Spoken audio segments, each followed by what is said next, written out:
Hello everyone, welcome to my channel. दोस्तों, आज हमारे साथ है केवल कुमार, जो आरआरबी एनटीपीसी 2019 से सिलेक्टेड है। दोस्तों, ये सीनियर सीसीटीसी की पोस्ट पे हैं।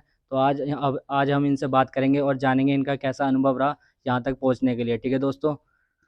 तो भाई, क्या नाम है? सबसे पहले तो आप अपना नाम बताएं। मेरा नाम केवल कुमार है ठीक है। और मैं राजस्थान श्री गंगानगर का रहने वाला हूँ। अच्छा। और आरआरबी जम्मू से मैं फिरोजपुर डिवीज़न में सीनियर सीसीटीसी के पद पे सिलेक्टेड हूँ। तो दोस्तों, आप और देख सकते हैं ये सीनियर सीसीटीसी की पोस्ट पे सिलेक्टेड है आरआरबी जम्मू से। ठीक है। इसके बाद हम इनसे पूछते हैं कि ये इनके पेरेंट्स क्या करते हैं।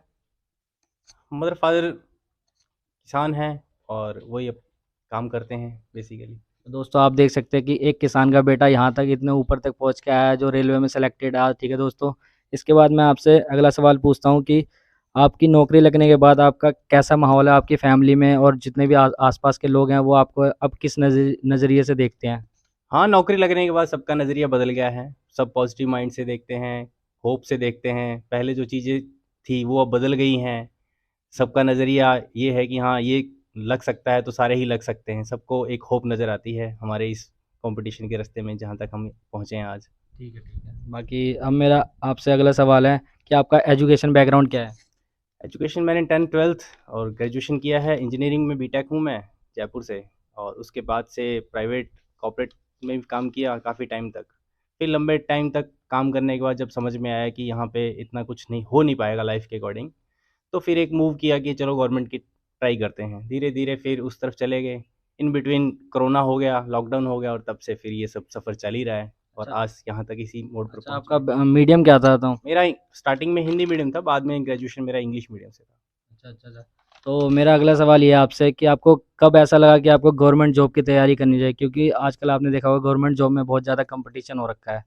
कंपटीशन बहुत ज़्यादा है, लेकिन फिर उसको भी तो ध्यान में रखते हुए कि हाँ भी अपने इतनी काबिलियत है, इतना पढ़ा लिखे हैं, सब कुछ है, तो धीरे-धीरे कुछ ना कुछ हो ही जाएगा।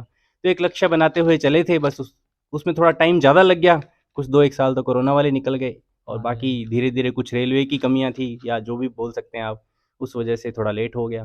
लेकिन हाँ, फाइनली वहाँ तक पहुँच ही गए जहाँ तक सोचा था। अच्छा, अच्छा। तो अब हम इनसे बात करते हैं कि इनके 2019 आरआरबी एनटीपीसी में जो इनका प्री हुआ था, उसमें इनके कितने रो मार्क्स थे? ठीक है। तो आपके हाँ, कितने रो मेरे मार्क्स प्री थे? में 91 पॉइंट समथिंग मार्क्स थे और मैं फर्स्ट टाइम जब रिज़ल्ट आया था तभी सेलेक्टेड था। अच्छा, अच्छा। और आपके जो लेवल 5 में, जिसमें आप सेलेक्टेड हैं लेवल 5 में, उसमें आपके कितने मार्क्स थे? मेरे उसमें 85.667 मार्क्स हैं। अच्छा, लेवल अच्छा। 5 में मैं गार्ड और सीनियर सीसीटीसी दोनों पदों के लिए सिलेक्टेड था। अच्छा, अच्छा। और तो फाइनली आपको सीनियर सीसीटीसी की फाइनली पोस्ट मेरे को मिली। सीसीटीसी उसके बाद फिर आपका डीवी वगैरह हुआ होगा? डीवी वगैरह, हाँ, मतलब एक दिन डीवी था, नेक्स्ट डीवी होने के बाद नेक्स्ट डे हमको मेडिकल के लिए भेज दिया गया फिरोजपुर में। और अच्छा। वहीं 2 दिन तक मेरा मेडिकल चला, तीसरे दिन मतलब मेरे को स्फेयर किया गया था। तो डीवी के बाद आपका मेडिकल हुआ होगा, तो मेडिकल में क्या-क्या प्रोसेस हुआ था? थोड़ा आप बता दें तो बच्चों को थोड़ा। मेडिकल में यही था कि शुरुआत में जाते ही हमको कॉन्फ्रेंस रूम में बिठाया गया और वहाँ से एक पेज बना के अलग-अलग मेमो बना दिया गया, जिसमें बीपी था, sugar, blood test, urine test, आईसाइड, ईसीजी, ये सब वगैरह का टेस्ट था। वो हमको वन बाय वन डॉक्टर के पास जाके करवाना था और उसी के बेसिस पे ही शाम को रिपोर्ट बननी थी और फिर मेडिकली फिट और अनफिट सर्टिफिकेट दिया जा रहा था। अच्छा, अच्छा। फिर उसके बाद आपका पैनल आया होगा? हाँ, फिर मेडिकल होने के बाद लगभग 28 27-28 दिन बाद 11 जनवरी को हमारा पैनल आया था, ठीक है। तो जिस दिन आपका पैनल आएगा उस दिन तो आपको बहुत खुशी हुई होगी बहुत कि बहुत आज फाइनली। बहुत ज़्यादा खुशी हुई थी उस दिन। पैनल में नाम देखते ही सब लोग बहुत खुश हुए और कुछ लोग तो खुशी के मारे रोने भी लगे थे। अच्छा, अच्छा, अच्छा, अच्छा।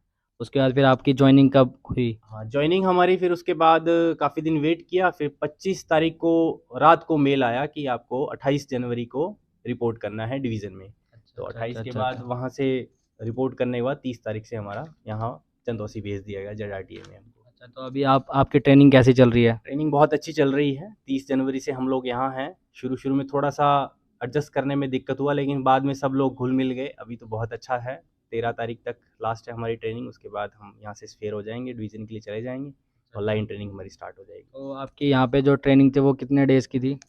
60 वर्किंग डेज़ की ट्रेनिंग थी। छुट्टी वगैरह मिला के लगभग 73-74 डेज़ बनते हैं। तो अच्छा, अच्छा, 13 अच्छा। अप्रैल तक हमारी लास्ट ट्रेनिंग है। ठीक है। मेरा अगला सवाल है आपका आपसे, जो हर एक स्टूडेंट पूछना चाहता है कि आपका मोड ऑफ प्रिपरेशन क्या था? मतलब आपने जो भी सब्जेक्ट पढ़ा रेलवे के लिए, मैथ, रीज़निंग और आपका जीके, जीएस, तो वो आपने कैसे पढ़ा और उसकी कैसे तैयारी करी आपने? मोड ऑफ प्रिपरेशन शुरू में तो एक दूसरे की हेल्प लेते थे 2-4 ग्रुपिंग में स्टडी करके। देन धीरे-धीरे जैसे कोरोना वाला टाइम आया तो सारा का सारा शिफ्ट ऑनलाइन हो गया। फिर उसमें ऑनलाइन यूट्यूब वगैरह और ऑनलाइन कुछ एप्लीकेशंस का बहुत बड़ा साथ रहा और धीरे-धीरे उन्हीं से पढ़ के उन्हीं से ही आगे गाइड लेते हुए प्री मेंस और आगे तक हम गए। अच्छा, अच्छा। और तो स्पेसिफाइड 2-4 टीचर्स थे जिनको फॉलो करते थे और उन्हीं के अकॉर्डिंग आगे अपना स्ट्रेटजी बना के चलते रहे। आपने बुक्स वगैरह भी कोई फ़ॉलो की थी? पर्सनली कोई बुक फॉलो नहीं की थी, लेकिन हाँ, लूसेंट वगैरह है, स्पीडी वगैरह है, ये सब चीज़ें हैं, तो ये था जीके जीएस के लिए। बाकी इसके अलावा कोई स्पेशल बुक किसी के नाम से वो मैंने नहीं ली। अच्छा, अच्छा, अच्छा। बस खुद के सेल्फ नोट्स ही बनाए गए थे, उन्हीं को फॉलो किया गया था। इसके बाद मेरा आपसे अगला सवाल है कि जो नए स्टूडेंट आते हैं रेलवे में जॉब करने के लिए, वो हुँ। कैसे पढ़ाई करें? सबसे पहले तो अपने आप को एक सिंगल डायरेक्शन में डेडिकेशन दिखाया जाए कि हाँ भाई हमको रेलवे की जॉब लेना है, तो इधर-उधर भागने की ज़रूरत नहीं है कि कोई क्या कह रहा है, कुछ कह रहा है, तो सिर्फ़ अपने माइंड को सेट रखो कि हमको रेलवे में जॉब लेनी है और उस माइंडसेट के साथ आप प्रिपरेशन करोगे तो अल्टीमेटली कभी ना कभी उस गोल तक पहुँच ही जाओगे। टाइम लग सकता है लेकिन ये नहीं है कि आप नहीं पहुँचोगे, ज़रूर पहुँचोगे। जैसे अच्छा। हमारे साथ भी ऐसा ही था शुरू में। कोई डायरेक्शन नहीं थी, धीरे-धीरे डायरेक्शन बनाई, देन उसके बाद हमको लगा कि अब हो जाएगा। जब सब कुछ अपने लेवल का प्रिपरेशन हो जाता है तो अपने आप ही फीलिंग आने लग जाती है कि आपका हो जाएगा और फाइनली हम हो गए। अच्छा, अच्छा। तो अगला सवाल है मेरा आपसे कि ट्रेनिंग पर आने के बाद आपको कैसा लगता है यहाँ पे और क्या-क्या सीखा आपने यहाँ पे आने के बाद? आपने ट्रेनिंग अपनी लाइफ़ में मतलब क्या-क्या अनुभव किया ट्रेनिंग के दौरान जो आप पहले नहीं करा कभी आपने? ट्रेनिंग में आने के बाद एक प्रोफ़ेशनल लाइफ़ स्टार्ट होती है। बेसिकली हमारा कमर्शियल डिपार्टमेंट है तो उसके अकॉर्डिंग हमको ये सिखाया जाता है कि how to behave with person जो आपके सामने डायरेक्टली और इनडायरेक्टली इन्वॉल्व रहेगा। क्योंकि सबसे पहले सामना हमसे ही होगा कमर्शियल डिपार्टमेंट से, तो उसके अकॉर्डिंग हमको नई-नई चीज़ें सीखने को मिली, टीचर से अच्छा-बुरा एक्सपीरियंस मिला और ये सीखने को मिला कि आप कम समय में यहाँ ट्रेनिंग करते हुए ज़्यादा अचीवमेंट कैसे पा सकते हो। अच्छा, अच्छा, ठीक है भाई। इसके बाद मैं बात करता हूँ कि ड्रेस कोड जो होता है सीनियर सीसीटीसी का, वो क्या होता है? आप बता दें ड्रेस एक बार? हाँ, ड्रेस कोड है ब्लैक सूट रहता है, ब्लैक पैंट, व्हाइट शर्ट और ब्लैक शू रहते हैं, टाई रहता है मैरून कलर का, बैज रहेगा और आपका एक आई कार्ड रहेगा। ये बेसिकली कमर्शियल का ड्रेस कोड है। तो दोस्तों जिस कैंडिडेट का मेरे पास सवाल आता है कि सर हमें तो सीनियर सीसीटीसी की ड्रेस के बारे में बता दिया, मैंने आपकी बात करा दी है इनसे, इन्होंने पूरी ड्रेस के बारे में बता दिया, ठीक है दोस्तों। बाकी अगला सवाल है मेरा आपसे कि जॉब से पहले की लाइफ आपकी कैसी थी और जॉब लगने के बाद आपकी लाइफ कैसी है? जॉब से पहले की लाइफ़ एक स्ट्रगल भरी थी, ठीक है? चाहे वो खुद की लाइफ़ को लेकर हो, अपनी प्रिपरेशन को लेकर हो या एक गोल को लेकर हो, धीरे-धीरे अब चीज़ें सॉर्ट आउट हो गई हैं। उस फ़ेज़ से निकल के हम यहाँ एम्प्लॉयी के रूप में आज खड़े हैं, तो हमको बहुत अच्छा लगता है कि वो स्ट्रगल वाला टाइम खत्म हो गया और अब एक नई जर्नी स्टार्ट हो रही है, जो कि रेलवे के साथ में चलेगी। अच्छा, अच्छा। तो मेरा आपसे अब ये आगे सवाल है कि जब मतलब आपने स्टार्ट किया होगा, आपने कब स्टार्ट किया था वैसे तैयारी? तैयारी लगभग वही जब एनटीपीसी का फॉर्म निकला था 19 में 18 लास्ट 19 में लगभग, तभी से स्टार्ट कर दिया था कि हाँ, अल्टीमेटली हमको एक पोस्ट इसमें लेके ही जाना है। अच्छा, फिर अच्छा। धीरे-धीरे बस बीच में थोड़ा-सा अप एंड डाउन्स हुए, कोरोना आ गया, थोड़ा प्रिपरेशन छूटा भी, लेकिन हाँ, साइड बाय साइड चल रहा था। अच्छा, लेकिन जो कोरोना आया बीच में उसमें आप थोड़ा डीमोटिवेट तो हो गए होंगे? डीमोटिवेट ज़रूर हुए थे, लेकिन लक्ष्य को सामने रखते हुए डेली कुछ ना कुछ करते रहते थे नया कि आज कुछ नया पढ़ लेते हैं, चलो टाइम खराब हो रहा है तो कोई बात नहीं, पेपर तो होगा ही कभी ना कभी। तो हुँ। उसको ध्यान में रखते हुए कि हाँ, 2 साल तक कंटिन्यू थोड़ा-थोड़ा, थोड़ा-थोड़ा पढ़ते गए और जब जैसे ही टाइम एग्ज़ामिनेशन डेट्स डिक्लेयर हुई तो थोड़ा स्पीड दे दिया तैयारी को ताकि थोड़ा ज़्यादा बूस्ट अप हो सके। तो कितने घंटे आप पढ़ते थे डेली? अब डेली एटलीस्ट 6 से 7 घंटे तो हो ही जाता था, 6 से 8 घंटे का शेड्यूल बन ही जाता क्योंकि बीच में प्रैक्टिस सेट रहता था 2-3, तो उनको 2 प्रैक्टिस सेट करना, फिर उनको एनालाइज़ करना, तो ये मान के चलो 3-4 घंटे तो उसी में चले जाते थे।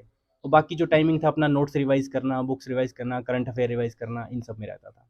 अच्छा, तो मेरा आपसे लास्ट सवाल ये है आपसे कि जो नए कैंडिडेट जो तैयारी कर रहे हैं, चाहे किसी भी गवर्नमेंट जॉब की हो या रेलवे की हो, चाहे बैंक की हो, चाहे एसएससी की हो, तो आप उनको क्या मैसेज देना चाहेंगे? मैसेज यही है कि सबसे पहले आप जिस भी सेक्टर में जॉब करना चाहते हैं, गवर्नमेंट सेक्टर है, चाहे प्राइवेट है, कैसा भी है, जहाँ भी आप अपना अचीवमेंट लाना चाहते हैं, तो आप उसको सिलेबस को देखिए, उसके अकॉर्डिंग काम कीजिए और डेली काम कीजिए। थोड़ा-थोड़ा, थोड़ा-थोड़ा डेली काम करेंगे आप तो अल्टीमेटली टाइम बहुत आगे निकल जाएगा, तब आप देखेंगे आपको बहुत कुछ मिल जाएगा। एक साथ आप बहुत ज़्यादा करने की कोशिश ना करें, थोड़ा-थोड़ा छोटे-छोटे गोल्स बनाएँ, छोटा-छोटा सिलेबस बनाएँ, बाँट के उनको काम करें, ताकि आपको पढ़ने में और रिवाइज़ करने में दिक्कत ना हो। और धीरे-धीरे फिर यही होगा कि जब आप कंटिन्यू 6 महीने एक सब्जेक्ट को, एक प्रिपरेशन को दे देंगे, तो आपको खुद ही लगने लगेगा कि हाँ, हमारा इस एग्ज़ाम में या इस हमारे कॉम्पिटिशन में हम निकल जाएँगे। ठीक है भाई। तो दोस्तों आपने देखा कि मैंने आपकी बात केवल कुमार जी से करवाई जो आरआरबी एनटीपीसी में सीनियर सीसीटीसी की पोस्ट पर सिलेक्टेड है। मैंने उनसे बात कराई तो आपको कैसा लगा आप मेरे को कमेंट करके बता सकते हैं। बाकी भाई थैंक यू सो मच आपने इंटरव्यू आके दिया हमें। ठीक है दोस्त। बाकी CWS ठीक है। संतोष को सब्सक्राइब करें, शेयर करें, लाइक्स करें। और मेरे चैनल से जुड़े रहने के जुड़े लिए रहने मेरे के लिए। चैनल को लाइक करें, सब्सक्राइब करें एंड शेयर करें। और दोस्तों ये इस एपिसोड को मैं और आगे ज़्यादा से ज़्यादा बना सकूँ इसलिए मेरे चैनल को लाइक करते रहें, कमेंट करते रहें और सब्सक्राइब करते रहें। ठीक है दोस्तों। बाकी नेक्स्ट एपिसोड में मैं एक और कैंडिडेट के से आपकी बात कराऊंगा। ठीक है दोस्तों।